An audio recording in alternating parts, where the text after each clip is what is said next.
धन्यवाद भारत। धन्यवाद सब भारतवासी। आप रामगोपाल सागर से जुड़े हैं। निष्पक्ष बात के लिए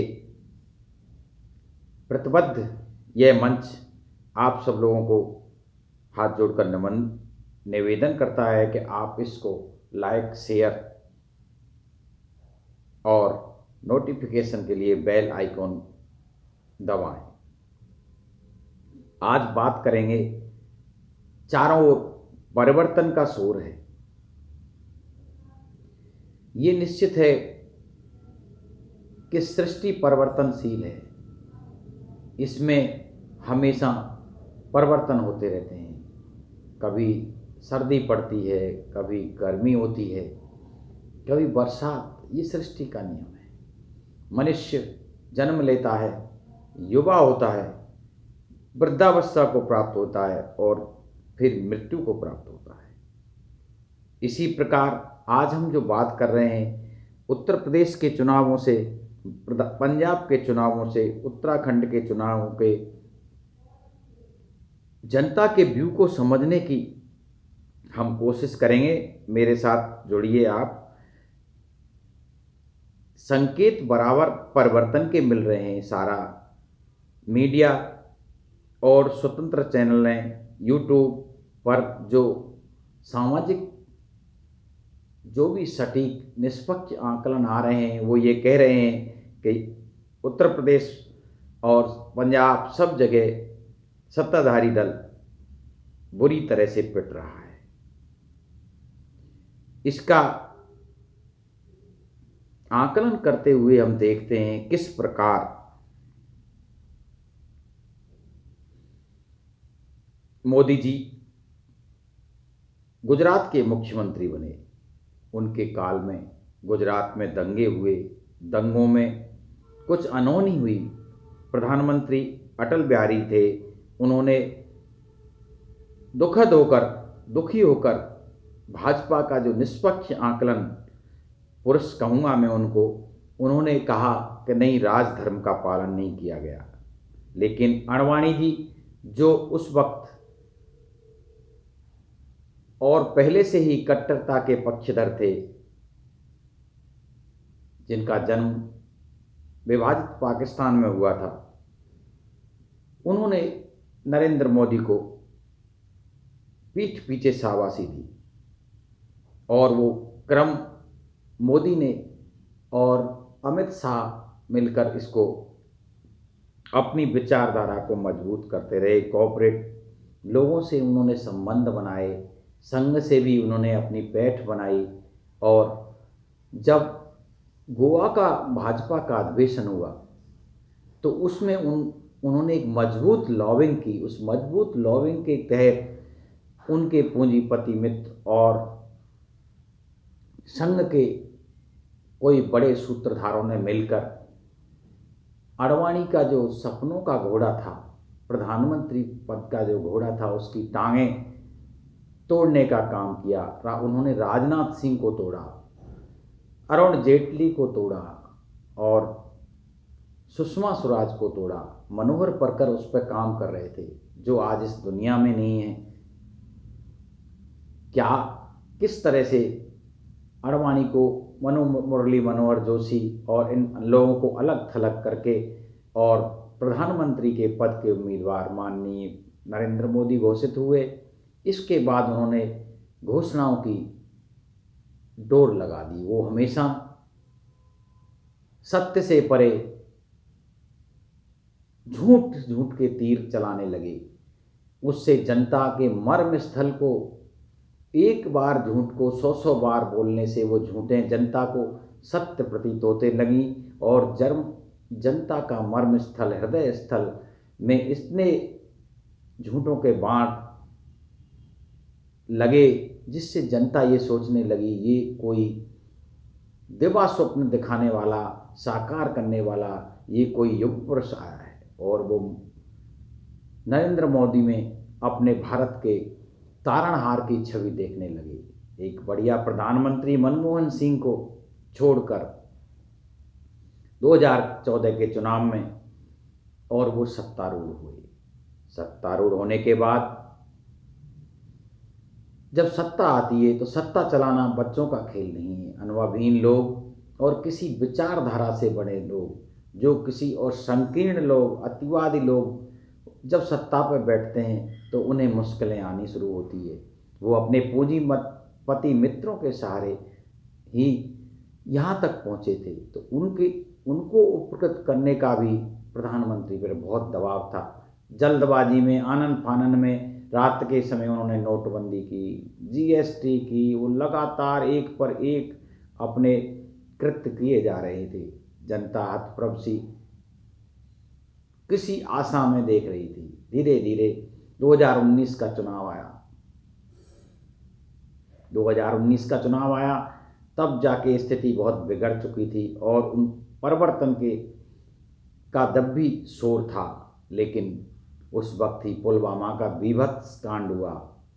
अभी तक सारे दंगे, मुजफ्फरनगर का दंगा, पुलवामा का दंगा भी उनके माफिक पड़ा और सत्ता एक बार से फिर मोदी को मिल गई। मोदी जी अहंकार में वशीभूत हो गए। वो हर जगह अपनी मनमानी करने लगे। किसी वैज्ञानिकता, किसी प्रैक्टिकल मतलब से उन्हें कुछ मतलब नहीं था। वो अपने सपनों को दौड़ाने लगे। चाहे कोरोना का कठिन काल रहा हो, उसमें उन्होंने ताली और थाली बजवाई कोरोना को भगाने के लिए, और जनता उनकी ताली थाली भी बजा रही थी। जनता लगातार अब भी भ्रमित थी, लेकिन धीरे धीरे उनका तिलिस्म टूटने लगा। तिलिस्म टूटने का संकेत कैसे? कोरोना काल में उन्होंने संसद में बिना बहस किए किसानों का एक कानून बना दिया। कानून बनाने के उपरांत उन्होंने किसी को पूछा नहीं, जिसके विरुद्ध में किसान संगठनों ने, उन लोगों ने जो हमेशा से सदियों से इस देश की आक्रांताओं से और अन्यायियों से रक्षा करते रहे हैं। वो पंजाब से चले किसान, वो हरियाणा आए, हरियाणा में खट्टर पट्टर ने उनका पट्टर बजा दिया।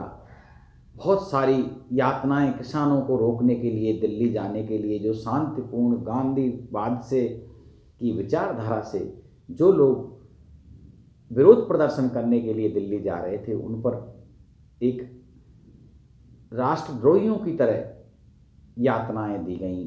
इसको देखकर हरियाणा के किसान भी उन किसानों में मिल गए। एक बड़ा हजूम पैदा हुआ और एक इतना बड़ा संगठन, इतना बड़ा असंगठित लोग जिनकी कोई यूनियन नहीं है, उनका वो किसी संघ, स्वयंसेवक संघ के सदस्य नहीं थे, वो आरएसएस के सदस्य नहीं थे, वो किसान थे जो विभिन्न बहुत भाषाएं बोलते हैं, विभिन्न धर्म हैं उनके, विभिन्न जातियों में बटे किसान एकजुट होकर दिल्ली के चारों बॉर्डरों पर बैठ गए और लगातार, लेकिन उन्होंने कहीं भी हिंसा का सहारा नहीं लिया। ये हमारे गांधी दर्शन की विजय थी। अहिंसा का सिद्धांत, पूरा विश्व इस घटनाओं को बड़ी लोमहर्षता से देख रहा था। उधर यूपी में योगी जी और हरियाणा में खट्टर एक से एक कांड किए जा रहे थे। योगी ने सत्ता के मद में चूर होकर बलात्कारियों, अन्यायियों को आश्रय देना शुरू कर दिया। तभी एक हाथरस में बलात्कार हुआ। एक हरिजन बालिका, गरीब बालिका के साथ अत्याचार हुआ। उसके लिए कई नेताओं ने प्रदर्शन किए। हद तो जब हो गई। चौधरी चरण सिंह जी, जो उत्तर भारत के कभी कद्दावर नेता हुआ करते थे, जिनके सामने जो कभी भी संघ को और भारतीय जनता पार्टी को फूटी आंख नहीं सुहाई, उनके नाती ने जब जाके हाथरस में प्रदर्शन किया, क्योंकि उनके पुरखों का काम ये अन्याय से लड़ना रहा है। इतिहास उठा के देखा जाए,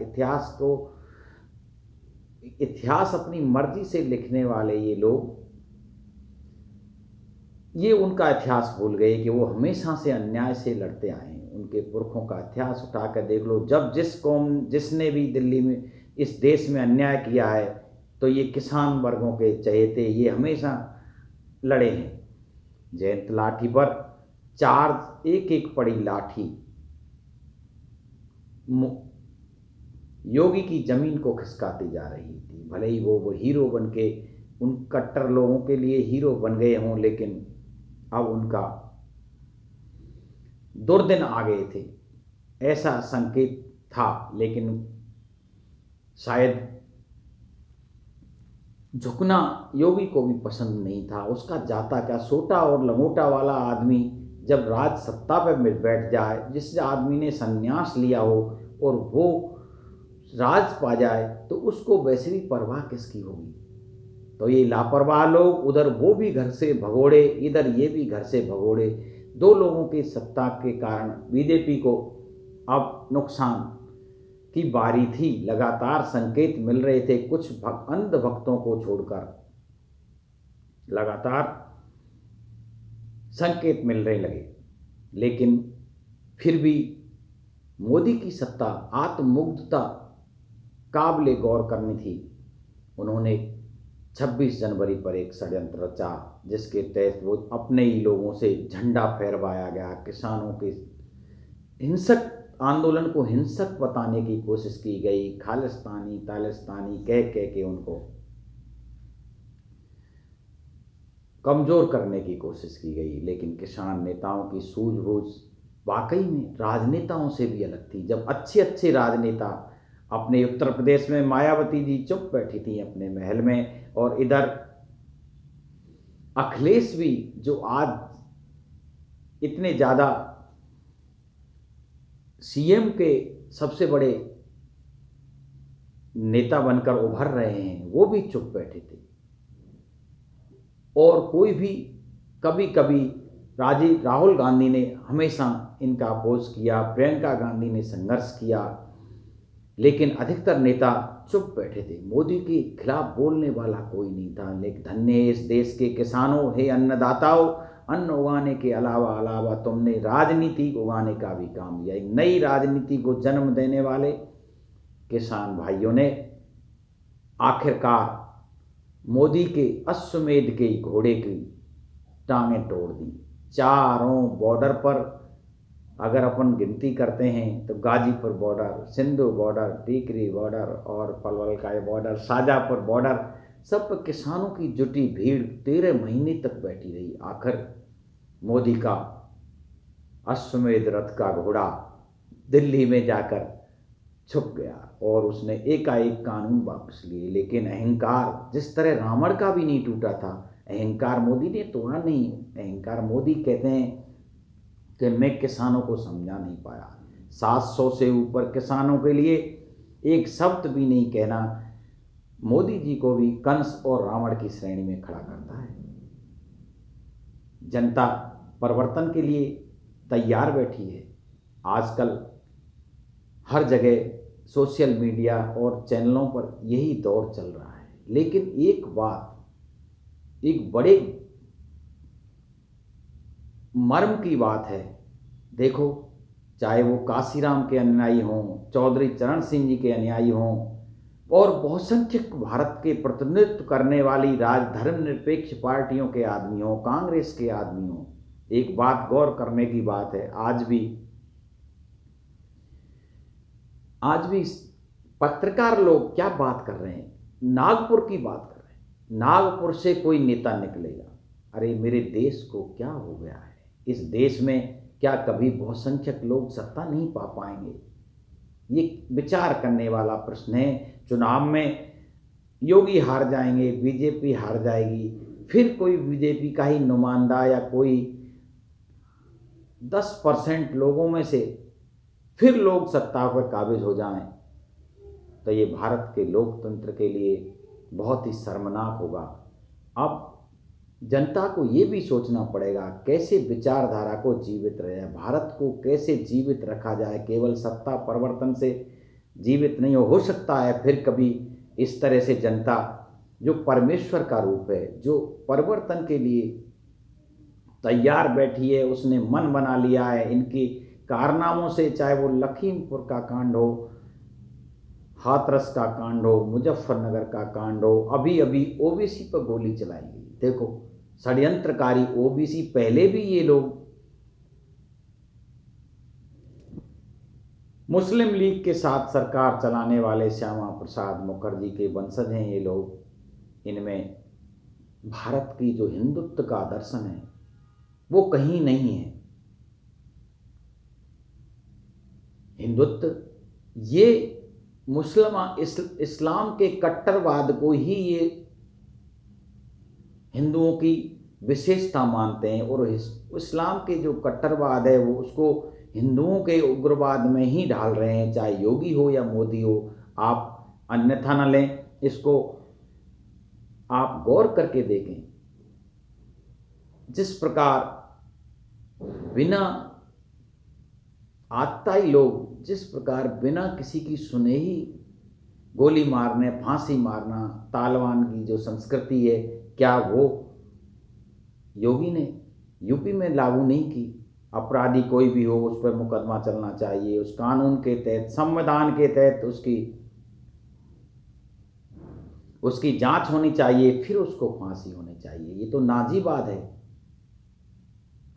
जनता को ये केवल इस चुनाव से मतलब नहीं, एक ऐसा विकल्प खड़ा करना होगा जो एक भारत में फिर ऐसे लोग न पनप सकें।